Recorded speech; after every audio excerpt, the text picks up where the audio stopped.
just kind of a reminder video because I mean it's something that we talk about, and I talk about, write about, whatever. Every time that there is another anti-police event, another cop killing or cop killings, as was the case in Dallas a week ago. And I think here's the question. Let's just cut to the chase. Here's the question that we have to ask ourselves. Between jihadists and Black Lives Matter, will there be a single white person that's still alive by the end of I, I only tolerate a moderate amount. I mean, this it keeps going. Yesterday, a jihadist plows a truck filled with explosives into a crowd along the waterfront in Nice, France, who were watching fireworks. Just killed how many? 2 or 3 dozen people and wounded twice as many. I mean, it just keeps going and going and going. And the Black Lives Matter terrorism, domestic terrorism, keeps going and going and going. I mean, you could almost say it's 1968 all over again with a jihadist chaser. We're at war from without and from within, from enemies within. 2 different enemies, who, by the way, have made common cause with each other. I wrote about that at politicalpistachio.com, what, a year ago? 2 years ago? I forget, it all blends together. But Jack Dunphy, who writes at nationalreview.com and who is a former police officer, it was equally as blunt, maybe not quite as blunt as I've been in these past few minutes, but he said, in essence, the attacks in Dallas won't be the last, and why should they be? When you have somebody like Barack Obama in the White House who supports Black Lives Matter, who supports anti-white racism and anti-white terrorism, not to sound like an alt-righter or anything, but I mean, it's certainly true. I mean, the gunman in Dallas said as much. He mowed down half a dozen Dallas cops, wounded more, for the express purpose of getting revenge on white cops. And of course, not all the cops that were shot were white, but we never let facts get or poor aim, I suppose you could say, get in the aim of making a good point. But the gunman specifically said that he was shooting white cops in retribution for the fictional black racist cops shooting unarmed black men, which is fictional. It is a myth. Hands up, don't shoot is a myth.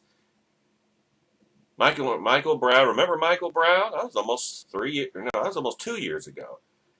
Remember what he said? Well, it wasn't hands up, don't shoot. I mean, he was trying to take officer. What's the officer's name now? I can't remember. It's been too long. But the white police officer he was trying to take his gun away from him and shoot him in the head. As it was, he was beating him to a pulp. So the attacks on Dallas won't be the last, and why should they be? Because there's nobody stopping them. There's nobody resisting this. And I'm not talking about just in shooting back. I'm talking about in moral, persuasive terms, using the bully pulpit as Martin Luther King would have, rather than Barack Obama. A week ago yesterday, and speaking of that night's atrocity in Dallas, Barack Obama said, and I quote, "I believe that I speak for every single American when I say that we are horrified over these events and that we stand united with people in the police department in Dallas. One need only wade ankle deep into some of the more septic regions of the internet to know that not all Americans share this sentiment," and Barack Obama doesn't share it either. He just, he had to preface his pro-Black Lives Matter bilge with something that sounded presidential. And that indeed, there are those who have no qualms about taking to Twitter. Twitter, you know what I'm thinking of. And elsewhere to laud the killer and celebrate his crimes. But why? Perhaps it is because they have been led to believe the lies peddled by Barack Obama and the Black Lives Matter movement, to wit, that the greatest menace to black people in America is that posed by racist and trigger-happy police officers looking for the merest excuse to gun them down. Isn't it amazing how entrenched that has become in the conventional wisdom when it didn't exist 2 years ago? It didn't exist yet, because it was first week in August that the Michael Brown incident happened. It didn't exist in the conventional wisdom. Now it's so indelibly entrenched, and it's a lie. It is a lie. Just before the shooting began in Dallas, marchers were repeating what has become the standard chant at such events. Hands up, don't shoot. This is, of course, what Michael Brown has falsely claimed to have said before he was shot to death in Ferguson, Missouri. When the truth finally emerged that Brown had committed a robbery and attempted to disarm the officer who shot him, it was too late to stop the lie that persists to this day. Remember what Joseph Goebbels once said. A lie can make it halfway around the world before the truth can pull its boots on. That's why I find it annoying. These what's one of Doug Gibbs's pet homilies that, oh, the truth will ultimately prevail. No, not really. The truth rarely prevails, especially when nobody has any incentive or anything invested in standing for the truth. The truth usually gets you killed. Just ask the 6 police officers in Dallas a week ago.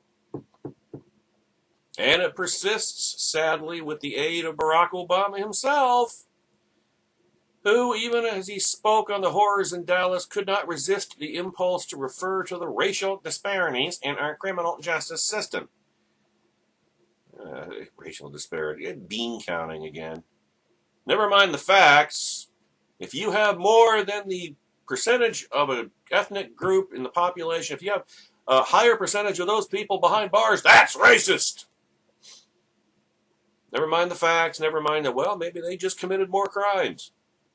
Maybe that ethnic group, or members of that ethnic group, committed more crimes than the representation in the population.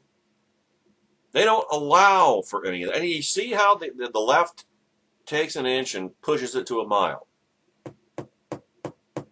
Racial disparities in our criminal justice system. What has that got to do with being shot by supposedly fictionally racist cops? See, these disparities are a myth, and the president either knows this and lies about it, or he is so steeped in leftist ideology that he is content to remain ignorant of the truth, and I don't really see any difference between the two. I mean, it's pretty much the same thing.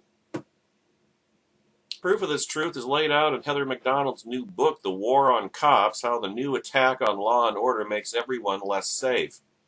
Everyone, most especially African Americans, black on black violence. Remember when cops used to patrol African American neighborhoods for that express purpose, to reduce black on black crime? Now they can't go anywhere near African American neighborhoods for fear that another Michael Brown type incident is going to happen again, or Eric Garner, or any of the others that have happened or been staged over the past 2 years. The book was already selling well with one of its type, or for one of its type, but after McDonald's appearance on Rush Limbaugh's radio program a week ago, it rose from number 480 on Amazon's list of bestsellers to number 2 in a matter of hours. Limbaugh, yeah, the Limbaugh effect. Mr. Dunphy's review of the book will appear in the next issue of National Review, but He summarizes it here by saying that McDonald's research was thorough and that she is on solid ground when she asserts that the Black Lives Matter movement is a fraud in terms of its ostensible purpose. You know what its real purpose is. Kill Whitey! Anti-white genocide. That's their agenda. And don't forget, it's heavily inspired and funded by the Communist Party USA. That's been proven over the past couple of years, proven redundantly. See, I'm aware that the toxic opinions expressed on the Twitter posts linked above are held by a tiny minority of Americans. Well, I hope. I'm not convinced of that. But as was proven in Dallas, even one man alone can do a lot of damage. On last Friday, police officers were shot in Valdosta, Georgia, and Baldwin, Missouri. We can have some satisfaction knowing that as of this writing, both officers are alive and their attackers are in custody, but that satisfaction is tempered in the knowledge that these attacks will surely not be the last. And as I said before, I'll say it again. Why should they be when nobody is making the moral case against them? Nobody. The lie is being pushed. The truth is not being defended. As long as that remains the case, this is going to happen again and again and again and again.